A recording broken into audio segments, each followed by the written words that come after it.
तो आज हम एक्सप्लेन करने वाले हैं साल 2002 में रिलीज हुई horror thriller movie ghost ship को, जिसमें एक ऐसे जहाज की कहानी दिखाई गई है जो दशकों से समंदर में लापता था, लेकिन जब वो शिप दोबारा सामने आती है तो अपने साथ रहस्य और खौफनाक सच भी सामने लाती है। इस मूवी की कहानी इतनी रोमांचक है कि आप इसकी कहानी आखिर तक बिना देखे रह नहीं पाओगे, और जब आपको एंडिंग में सारी सच्चाई मालूम पड़ेगी तो आपके होश उड़ जाएंगे। फिल्म की शुरुआत होती है साल 1962 में एक इटालियन ओशन एंटोनिया ग्राजा पर। एक सिंगर फ्रांचेस्का मेहमानों का मनोरंजन कर रही होती है। सारे लोग नाचते हुए जश्न का मजा ले रहे थे।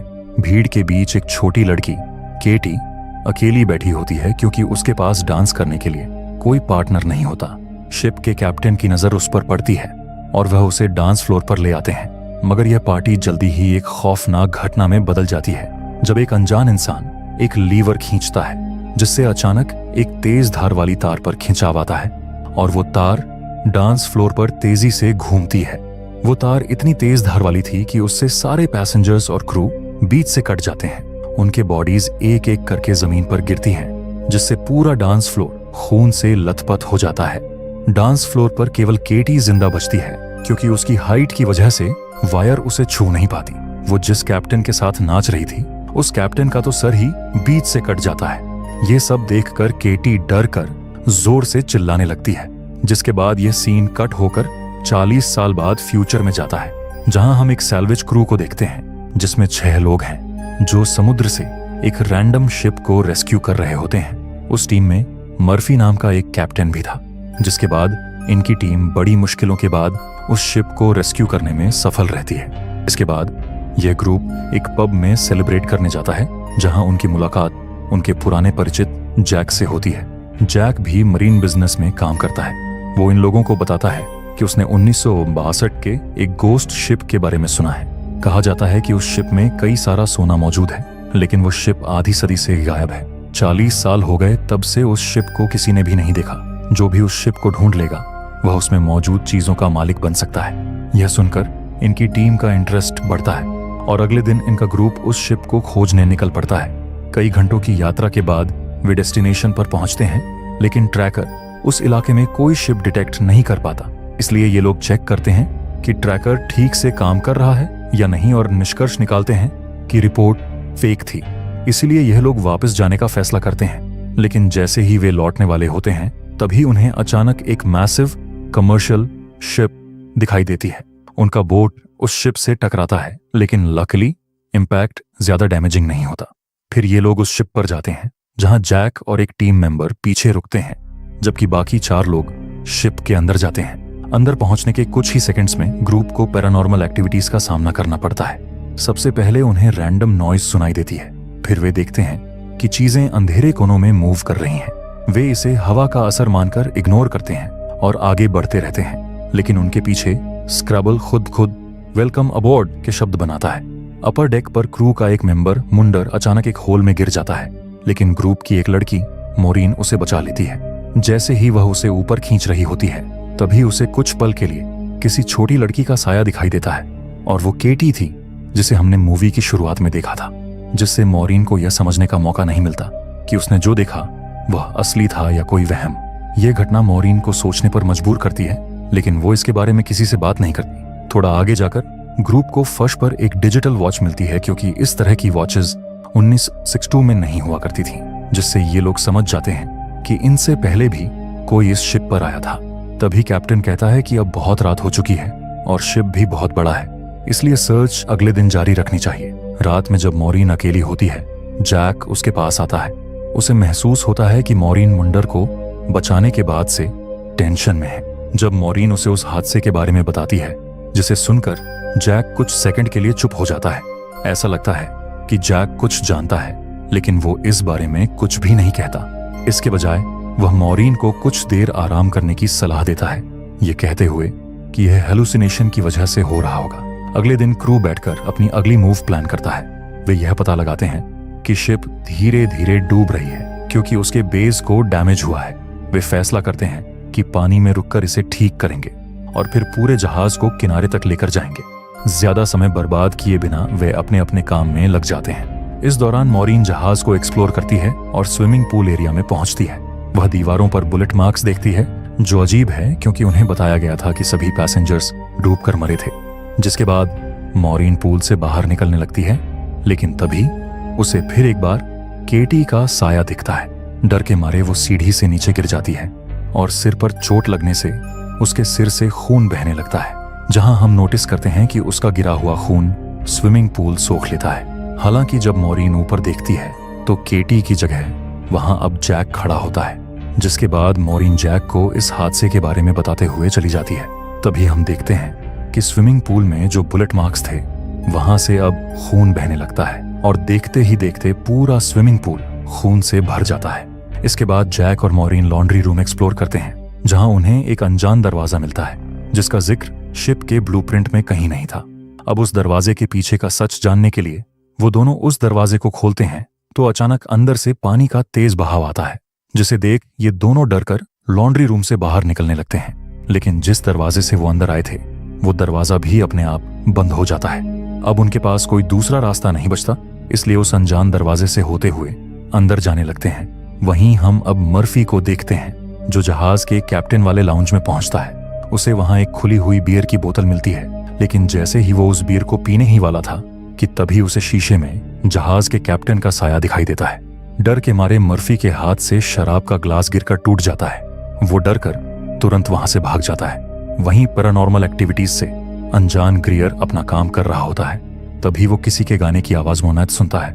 यह आवाज उसी फ्रांचेस्का की थी जो 1962 में जहाज पर पैसेंजर्स को एंटरटेन कर रही थी। ग्रियर समझ नहीं पाता कि यह गाना कौन गा रहा है। वो उस आवाज का पता लगाने की बहुत कोशिश करता है, लेकिन उसके हाथ कुछ नहीं आता। इसके बाद हम मॉरीन और जैक को देखते हैं, जो अब आगे बढ़ते हुए एक कैबिन में पहुंचते हैं, जहां उनकी नजर वहां रखे कुछ लकड़ी के बॉक्सेस पर जाती है। उन्हें खोलने पर इन्हें करोड़ों का सोना मिलता है। सारे बॉक्सेस सोने की ईंटों से भरे हुए थे। जिसके बाद ये दोनों पूरी टीम को यहां बुलाते हैं। इतना सारा सोना देखकर सारे टीम मेंबर्स खुश हो जाते हैं, क्योंकि सबके हिस्से में करोड़ों का सोना आने वाला था। अब इन्हें शिप को रिपेयर करने की भी कोई जरूरत नहीं थी, क्योंकि वक्त से पहले ही इन्हें सोना मिल चुका था। इसलिए ये लोग सारा सोना अपने शिप में शिफ्ट करने का फैसला करते हैं। लेकिन इससे पहले इन्हें अपने शिप को तैयार करना था, जिसके लिए ग्रियर और मैकेनिक सांटोस ये दोनों अपने शिप में जाते हैं। वहां हम सांटोस को देखते हैं, जो शिप के इंजन को रेडी कर रहा था। लेकिन तभी हम देखते हैं कि प्रोपेन गैस अपने आप ही लीक हो जाती है, मानो जैसे किसी अदृश्य शक्ति ने जानबूझकर यह किया हो। वहीं अब हम मॉरीन को देखते हैं, जो सोने को शिफ्ट करने की तैयारी कर रही थी। तभी उसे फिर एक बार केटी का साया दिखाई देता है, जो भागते हुए उसी की ओर आ रही थी। ऐसा लग रहा था कि वो मॉरीन को कुछ बताना चाहती है, लेकिन तभी कोई चीज आकर केटी को वहां से भगा देती है। वहीं दूसरे शिप के इंजन रूम में मौजूद सांटोस को भी प्रोपेन लीक होने का पता चल जाता है। लेकिन जब तक वो कुछ कर पाता, वहां बहुत बड़ा ब्लास्ट हो जाता है, जिसमें सांटोस बुरी तरह जलकर मारा जाता है और इनकी पूरी शिप भी तबाह हो जाती है, जिससे सारे लोग दुखी और परेशान हो जाते हैं, क्योंकि जिस शिप से ये लोग वापस जाने वाले थे वो अब डिस्ट्रॉय हो चुकी थी। इसीलिए अब ये लोग इसी शिप को रिपेयर करने का फैसला करते हैं। तब तक इन्हें इसी शिप पर वक्त गुजारना था। अब मॉरीन को याद आता है कि एक्सप्लोजन से ठीक पहले केटी उसे कुछ कहना चाहती थी। शायद वो उसे वार्न कर रही थी। अब केटी के बारे में जानने के लिए मॉरीन पैसेंजर डेटा चेक करती है, जहां उसे पता चल जाता है कि वो जिस लड़की का साया देख रही है उसका नाम केटी है। उस डेटा से मॉरीन को केटी का रूम नंबर भी पता चल जाता है।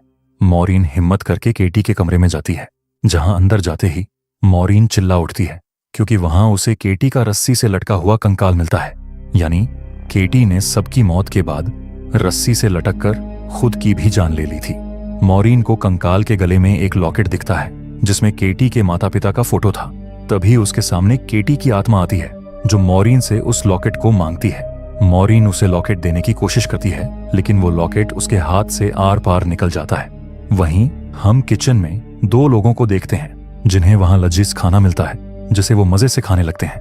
लेकिन अगले ही पल वो खाना कीड़ों में बदल जाता है, जिसे देख ये दोनों उल्टी कर देते हैं। वहीं दूसरी तरफ हम मर्फी को देखते हैं, जो एक कमरे में बैठा होता है। लेकिन तभी उसके सामने शिप के कैप्टन की आत्मा आती है। वह कैप्टन मर्फी को एक शिप का फोटो दिखाता है। उसे दिखाते हुए कैप्टन बताता है कि इसी शिप में ये सारा सोना था, जिसे हमने रेस्क्यू किया और सारा सोना अपने शिप पर ले लिया। लेकिन उसके 2 दिन बाद हमारा शिप गायब हो गया। इतना कहकर कैप्टन और एक फोटो मर्फी को दिखाता है, जिसे देख मर्फी के होश उड़ जाते हैं। इसके बाद हम ग्रियर को देखते हैं, जो अब उस जगह पर पहुंच जाता है जहां कुछ सालों पहले पार्टी हो रही थी। और देखते ही देखते सारा माहौल उसी तरह बदल जाता है जैसा उस रात वाली पार्टी में था, जहां वो सिंगर फ्रांचेस्का ग्रियर को अपने जाल में फंसाकर मार देती है। वहीं हम मॉरीन और केटी को देखते हैं, जहां केटी उसे बताती है कि इस शिप में बहुत सारे लोगों की आत्माएं हैं। 40 साल पहले हुए एक हादसे में सारे लोग मारे गए। तब से सबकी आत्माएं इस जहाज में भटक रही हैं। इसके पीछे किसी का हाथ है। किसी पावरफुल आदमी ने सारी आत्माओं को जहाज में बांध कर रखा है। उसे बहुत सारी आत्माओं की जरूरत है और हमें तभी मुक्ति मिलेगी जब ये जहाज नष्ट होगा। केटी मॉरीन को उस पावरफुल आदमी के बारे में बताने ही वाली थी कि वहां दीवारों पर खून के निशान आने लगते हैं, जिसे देख केटी बहुत डर जाती है और मॉरीन को यहां से जाने को कहकर खुद भी गायब हो जाती है। वहीं अब हम मर्फी को देखते हैं, जिसे अब सारी सच्चाई मालूम पड़ती है। इससे वह तुरंत शिप से निकलना चाहता था। वह मॉरीन को ढूंढ रहा होता है, लेकिन तभी उसके सामने सांटोस आता है, मतलब सांटोस की आत्मा थी। उसे देख मर्फी वहां से भागने लगता है। तभी वहां पर मॉरीन आ जाती है, जिसे मर्फी सांटोस समझकर मॉरीन पर ही हमला कर देता है।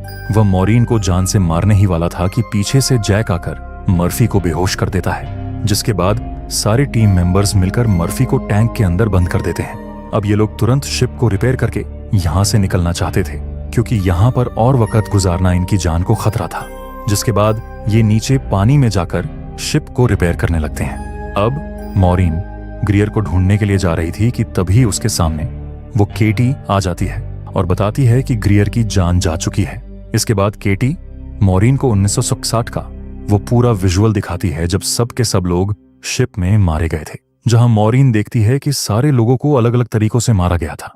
क्योंकि हमने जो मूवी की शुरुआत में हादसा देखा था वो तो सिर्फ कुछ लोगों की मौत थी। फिर हमें पता चलता है कि उस दिन शिप के को कैप्टन ने ही सब किया था। उसकी नजर उस सोने पर थी, इसलिए उसने अपने साथियों के साथ मिलकर यह साजिश रची। उसने कुछ लोगों के खाने में जहर डालकर उन्हें मार दिया। जहां हमें यह भी पता चलता है कि केटी ने खुद अपनी जान नहीं ली थी, उन दरिंदों ने ही उसे फांसी दी थी। और जब उन्हें गोल्ड मिला तो को कैप्टन ने अपने साथियों को धोखा देकर उन्हें भी स्विमिंग पूल में मार दिया। लेकिन वो सिंगर फ्रांचेस्का की खूबसूरती देख पिघल जाता है और उसे नहीं मारता। लेकिन इस सोने की वजह से सबके अंदर लालच आ गया था। उल्टा वो फ्रांचेस्का ही उसको कैप्टन को मार देती है, जिसके बाद हमें समझ आता है कि फ्रांचेस्का ने ये किसी के कहने पर किया था। तभी वहां वो आदमी आता है, लेकिन लालच इंसान से क्या क्या नहीं करवाती। वो आदमी फ्रांचेस्का को भी मरवा देता है। फिर मॉरीन उस आदमी का चेहरा देखती है, जो और कोई नहीं बल्कि खुद जैक था। ये देख मॉरीन पूरी तरह से हिल जाती है, जिससे मॉरीन समझ जाती है कि उसका साथी मर्फी पूरी तरह से बेगुनाह है। वो उसे बचाने के लिए उस टैंक की तरफ भागती है, लेकिन अब उसकी जान जा चुकी थी। जहां हम उसके हाथ में वो फोटो देखते हैं जो शिप के कैप्टन ने उसे दी थी। वो फोटो जैक की थी। दरअसल मर्फी को सारा सच पता चल चुका था, लेकिन वो किसी को बता पाता इससे पहले जैक ने बहाने से उसे मार दिया।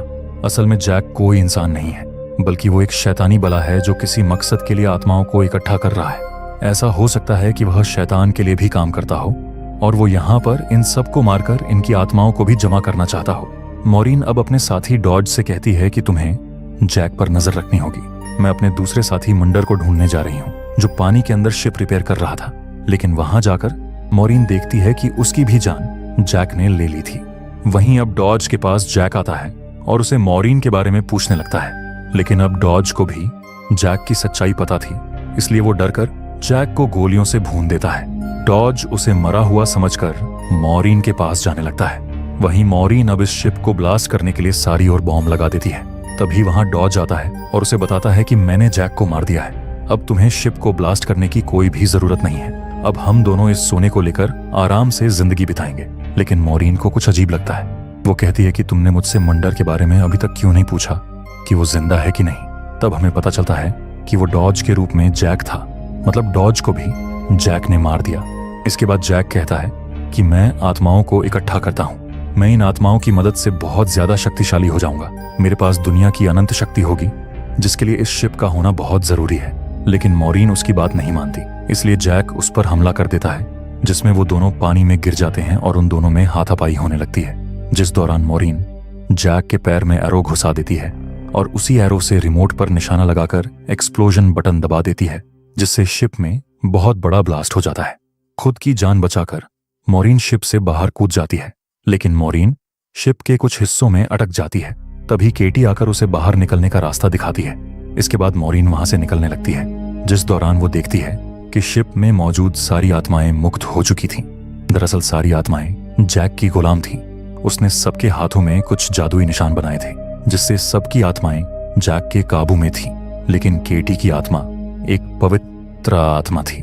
उसने कभी भी कुछ गलत नहीं किया था, इसलिए जैक कभी भी केटी की आत्मा को काबू नहीं कर पाया और इसलिए वो मॉरीन की मदद कर रही थी। अब मॉरीन एक लकड़ी को पकड़कर पूरी रात तैरती रहती है, जहां सुबह होने के बाद एक शिप आकर मॉरीन को सही सलामत रेस्क्यू कर लेता है।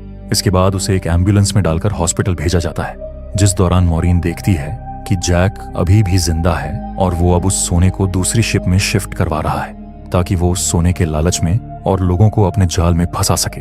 उसे देख मॉरीन जोर से चिल्लाने लगती है और इसी सस्पेंस के साथ ये मूवी यहीं पर खत्म हो जाती है। इसके आगे क्या होता है हम पार्ट 2 में देखेंगे। सेकंड पार्ट भी हॉरर और सस्पेंस के साथ भरा पड़ा है। अगर इस मूवी का पार्ट 2 चाहिए तो कमेंट में बता देना और चैनल को सब्सक्राइब करना बिल्कुल भी मत भूलना, ताकि सेकंड पार्ट आते ही आपको पता चले।